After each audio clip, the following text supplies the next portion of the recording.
Hello guys, আসসালামু আলাইকুম। তোমরা কেমন আছো? অবশ্যই ভালো আছো, আমিও ভালো আছি।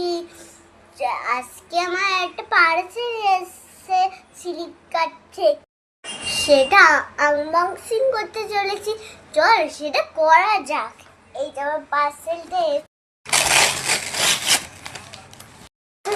জুতো আমার পাপা অর্ডার দিয়েছিল। এই জুতোটা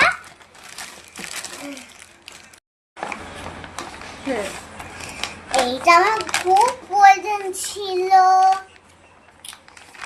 তোমরাও কি পাপা গাছ